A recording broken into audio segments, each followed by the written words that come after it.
Greetings and salutations, ladies and gentlemen. In this video, I'm going to tell you everything you need to know about all of the gadgets and each of the class's specializations in the finals. If you want to know about all of the weapons, then go on to my video on that yesterday. But in this video, we're just going to be talking about all of like the grenades and the abilities that each class has. So starting off with the light build here, the first thing we have is the grappling hook. You press Q, you grapple, and then it's got a cooldown. The cooldown is quite fast, as you can see. I'm not sure how long it is, but you can see I used it, and now it's back. So it's a fairly fast cooldown, and it's useful for like getting out of situations. It's just decent. Yeah, there's not much. It's like, you know, you can pretend to be Spider-Man. You can cosplay as Spider-Man as you do it. It's very similar to Pathfinder from Apex. So for anyone that likes Apex and for anyone that likes Pathfinder, you'll probably like this because I think it is quite similar. So next up we have thermal vision. How this works is you click it, you got thermal vision, and you can see here the range. So it's highlighting all of these players. Then if I go back, now it's highlighting that one. Now if I go back further, it's highlighting that one. So this is the range. So off, on, off, on, off, on. That's the range it has. So it lasts quite a long time as it's active, and then it also recharges quite quickly, as you can see here. So yeah, this is decent as well. I wouldn't use it, but if it is like a dark, rainy night, a dark, foggy night, it can be useful.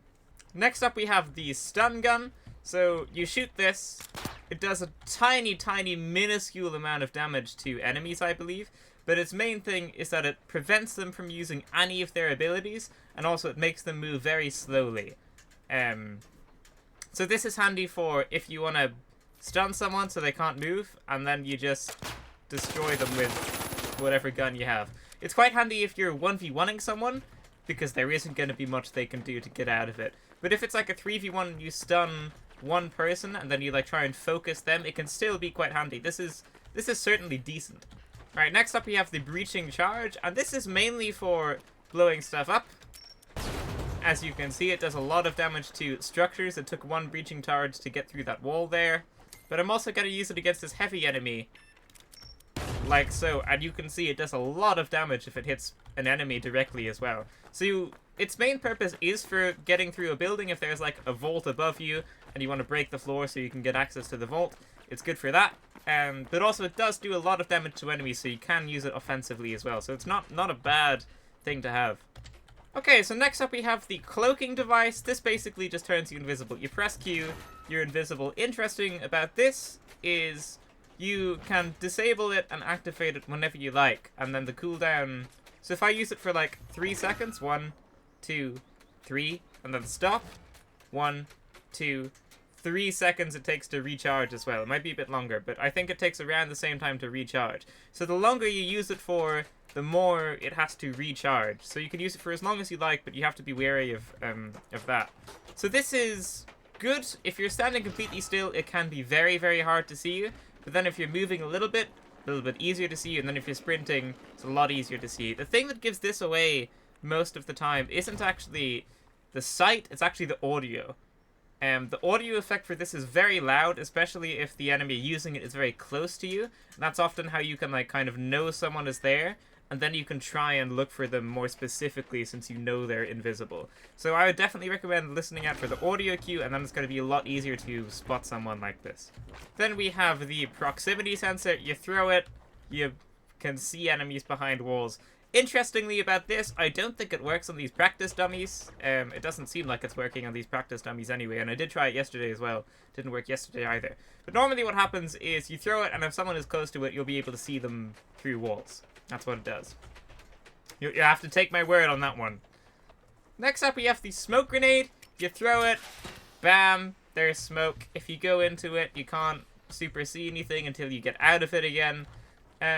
This doesn't have the biggest AoE, it doesn't have the largest area of effect, and so I don't know how useful it is, but it can be useful if you're like right on a vault, you throw the smoke grenade perfectly next to the vault, and then you try and steal a cache out. That can be handy, especially if you have like a turret or some proximity mines around where you throw the smoke grenade so people can't actually see them when they go into the smoke grenade. That can definitely catch people off guard if you like combo it with a medium build that's on your team that has like turrets or proximity mines or anything like that.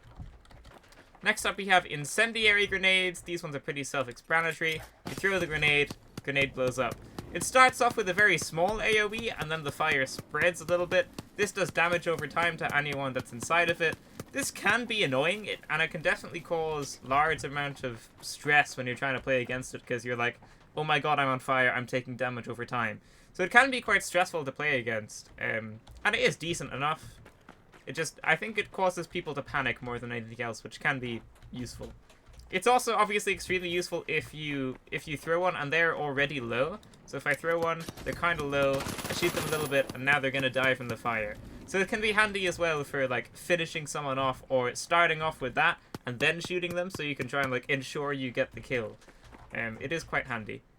Next up for the light build, we have the Evasive dash. So you use it, you do a little dash, and then it has quite a fast cooldown, and you have 3 of them as well.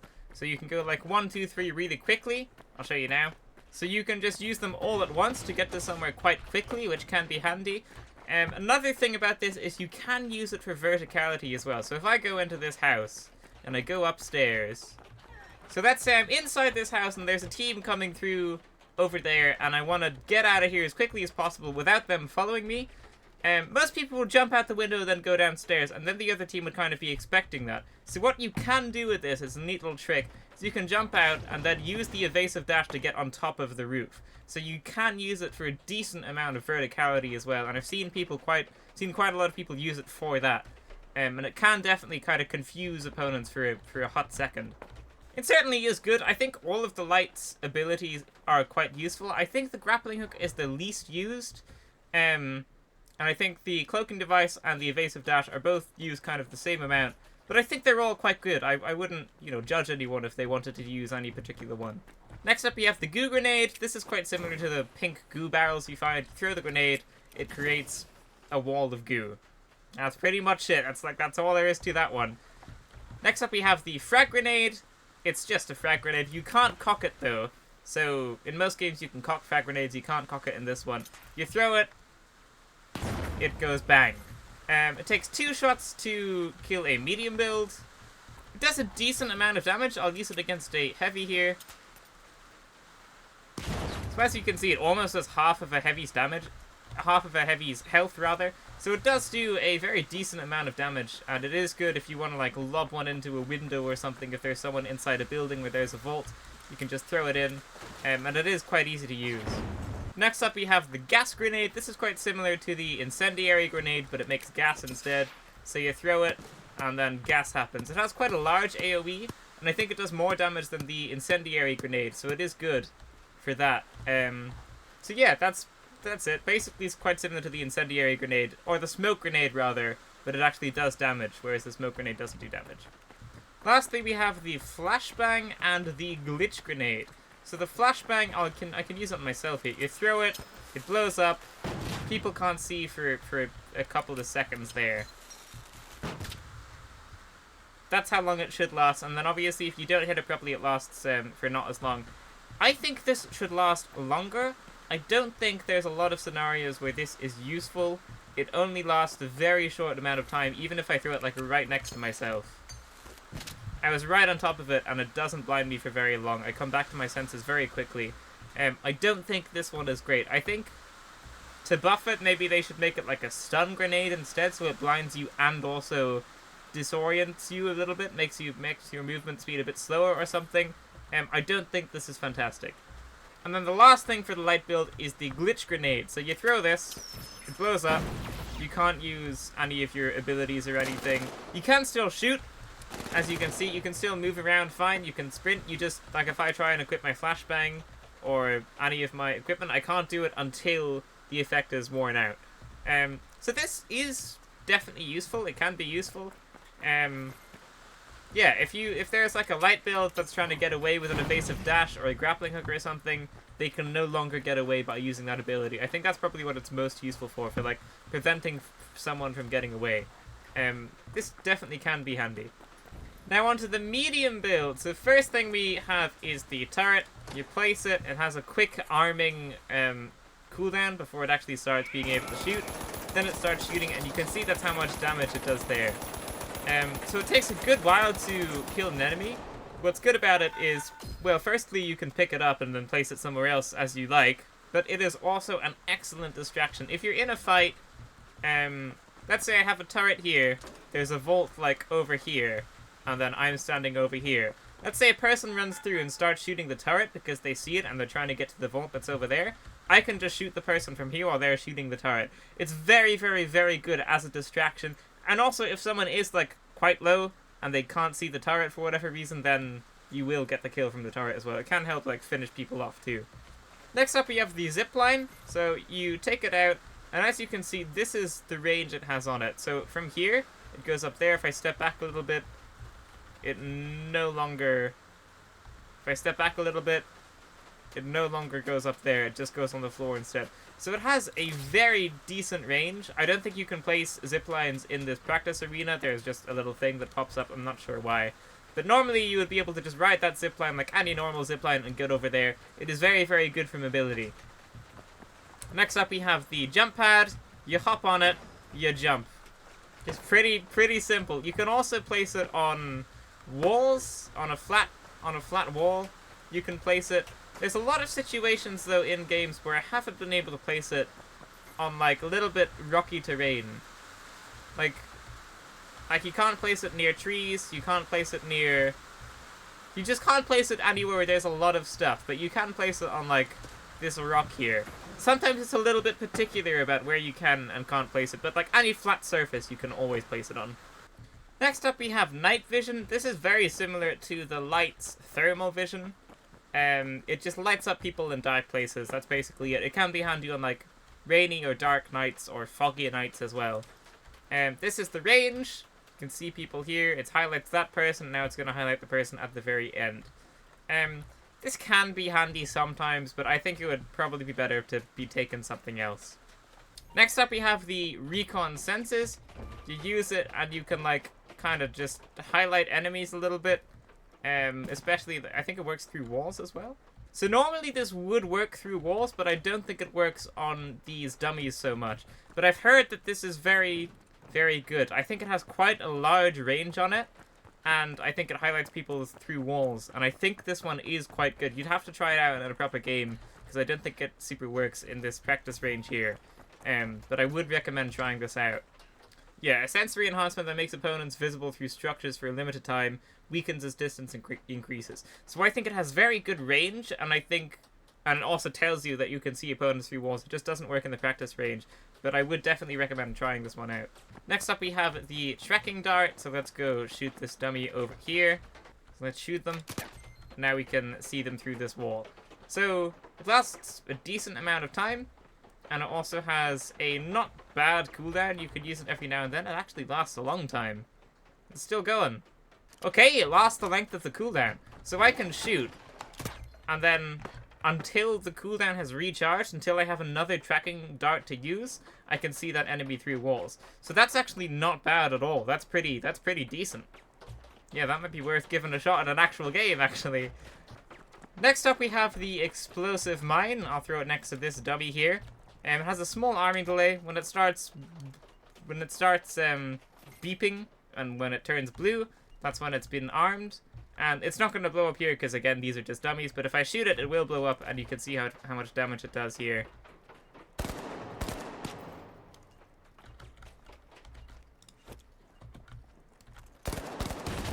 Okay, I don't know why the first one didn't blow up, but the second one certainly blew up. So it does that much damage. I'll show you against a heavy, just so you can actually see. And let's blow it up. Okay, so it does a little bit less than half of a heavy's health bar, which is pretty good. They are very strong. What I like to do is I like to put these on vaults, so even if your team gets wiped and the enemy team is about to take the cash out, sometimes if there's very little time left on the cash out, the proximity mines will blow up and it will either kill whoever is trying to get the cash out, or it will make the cash out blow up and make it like move around the place so they don't actually get the cash out. That's happened a lot of times. I think this is quite handy. The other thing I like to do with it is put it on people's tokens. So once someone's been down and they have their little statue token thing, if you can actually put proximity mines on those, so when their teammates go to revive, it kills the person trying to revive them as well. I absolutely love doing that. It's like my favorite way to get kills. I think these are just a lot of fun to use, and I do quite like them.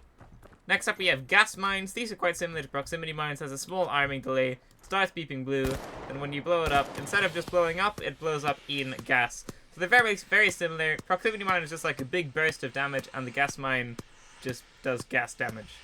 You have 2 of each of them, and then they have decently long cooldowns, but normally you're not going to be using a lot of these in quick succession, because you're just going to place them down in like a defensive area, and then by the time you get to the next defensive area, you'll have the cooldown will be reset. These aren't something that you're going to be wanting to use all of the time anyway, but their cooldowns aren't like horrendous, they're just a little bit slow. Okay, so the last specialization for the medium build is the healing beam. The healing beam. So as you can see, you hold it down, it heals your teammate. And if I don't heal my teammate here and they just take damage from this guy, they're obviously losing health, right? And if I heal them, it heals them. That's pretty much it. This can be extremely useful, especially if you're pairing it with the defibrillator, which I have here. Unfortunately, I can't use this in this practice arena, but when one of your teammates are down and you can have their token, normally you have to hold down E for like 5 seconds to revive them. With this, you just use that on their token. You just do that wherever their token is, you aim at the token, you click that, your teammate's up.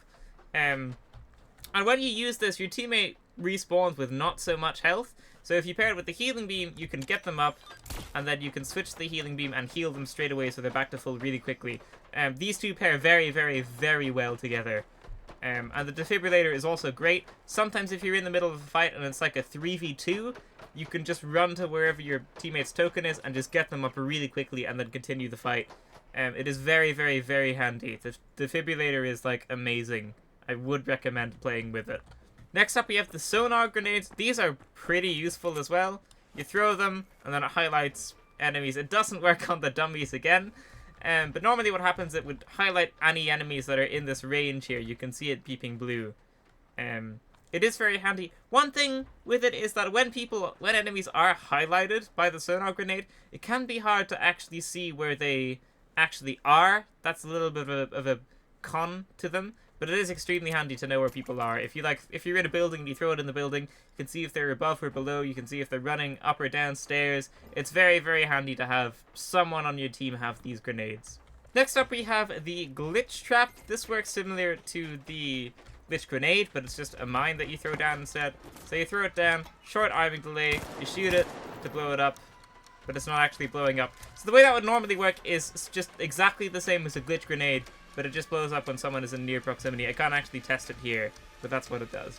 And then the last thing we have for the medium build is the APS turret. I'm not going to be able to test this in this practice range either, but you throw it down, and then in this range here, if someone throws any projectiles into this circle, the APS turret will destroy them. So it can be handy if you're like inside a building and someone's throwing frag grenades or smoke grenades or anything like that inside. This APS turret will just blow them up and get rid of them. And it can be quite helpful for defense. And now lastly, onto the heavy build. The first specialization for the heavy build is the charge and slam. This is quite good for mobility actually, because the heavy build is so slow. If you're just running from point A to point B and there are no enemies around, you can honestly just use this for a bit of mobility. I'll show you here. So it gives you a decent amount of mobility, and it does do a decent amount of damage to enemies as well. Its main point is you just smash through walls. I'll show you on this house. If I use it here, I'm going to smash through this wall and smash through this one as well. So it's very good for like just charging into an area, especially if you're backed up by like a medium and a light, or 2 mediums and 2 lights, whatever. And you're like the one charging in, and then teammates are following in behind you. It can definitely be handy, and it can be quite unexpected for like a massive dude to just burst through a wall when defending a building. It is quite handy. It also does have quite a fast cooldown, which is nice as well. Next up we have Incendiary mines, again similar to proximity mines and all of those. You place them, they beep blue when they're armed, and then when you blow them up, it does incendiary damage, similar to the incendiary grenades that I've shown before. just as damage over time in a small area once they blow up. Next up we have the dome shield. You throw it and there's a small little dome similar to Gibraltar's dome from Apex. It's quite small, but also it can be extremely handy. It's very, very good defensively, especially on those moving platforms on some of the maps. When there's a vault on a moving platform, if you throw this down, it can be very, very handy, especially if someone's like on top of a roof trying to shoot at you. It can be handy for defending just your entire team if they all stay inside it. Same goes for the barrier. While this isn't as like good as the dome shield, because the dome shield protects you from everywhere, if you're only getting shot from one direction and you know where that direction is, this can be extremely handy to just pop down and then you don't get hit. You can also place 2 of them to make like a nice little barrier that you can like shoot through the middle, or you can do whatever you like with it. This is nice. This is a nice thing to have, and it is just quite good defensively. Its downside is that it only defends from one area, and they can be destroyed if you do a lot of damage to them. They can be destroyed, as you just would have seen. I used my Q to charge into one of them. So these panes can be destroyed if they take a lot of damage, but it does take a lot of damage to do that. These are handy though. Next up we have the Goo Gun. You shoot it, it makes goo. It's like a semi-automatic rifle, so you can't hold it down. Has 20 clips. Yeah, this is just handy. Very defensive item. The heavy has a lot of defensive stuff. It has the dome, it has the barricade, and then it has the Goo Gun.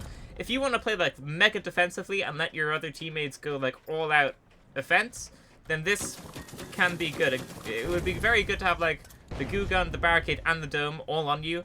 That would be like mega defensive. This can be handy. It can also be handy for like making a pathway. Let's say I'm down here and I want to get over to this blue circle thing and my teammates are on that roof. I can like shoot here to make a little bridge for my teammates. It's not great, but it can be done. It can be done if you want to. Its main thing is obviously defense though. Like let's say there's a vault here and I want people to not come to the vault, can make like a little barricade here to prevent people from getting into this room, and then they'd have to destroy all of this goo before they were able to get into this room. So that's what it's most useful for, just for pure defense. Next up we have C4. This does a lot of damage and also it's good at destroying structures. I'll destroy my own goo here. Now the goo, oh my god, the goo's still there. And now the goo's gone. The second one blew it all up. I'll show you how much damage it does against enemies in a second. So I'm going to use it against this heavy enemy here. Let's throw it down. Let's blow it up. And you can see it does a lot of damage if it's a direct hit. So it can be extremely useful for just taking people out as well. Next up we have the RPG. This also does a boatload of damage against enemies. I'll use it against this medium here. So if it's a direct hit, it takes away most of a medium's health. That one-shots a light, and it does a lot of damage to a heavy as well. Lastly, we have the mesh shield. If you like Overwatch and you like Reinhardt, you'll probably like this. You tap Q and it has this mesh shield. Unfortunately, there's no way for me to like test to show how much damage it takes, but it says it takes 1250 damage there. So that's how much damage it takes. I might be able to use it against these guys. I can't really though. I can't really showcase it here. Sorry about that. But if I believe the way it works is it recharges over time, as you can see when you're not using it. When it's unequipped, it recharges over time. And also, if it gets destroyed, then it has a long cooldown. I believe that's how it works, but I might be wrong. That's one thing I'm not sure about since I can't actually test it here. So yeah, that is going to be it for the light, the medium, and the heavy, all their specializations and all their gadgets. That's pretty much everything there is to it. So hopefully that, if you like weren't sure about what some things did, hopefully that clears it up. There were some things I couldn't actually properly showcase here, because the dummies don't work with certain things. They don't work with the sonar grenades. They don't work with the recon senses. Yeah, they just don't work with certain things, which is a little bit annoying. But I'm sure that will get fixed at some point. So there you go. If you've watched this far in the video, then feel free to comment down below what you would like to see a video on next. Give me some ideas, give me some inspiration as you wish. Thank you for watching, ladies and gentlemen. That's going to be it for this video. If you liked it, leave a like, subscribe, and we'll see you in the next one. Farewell.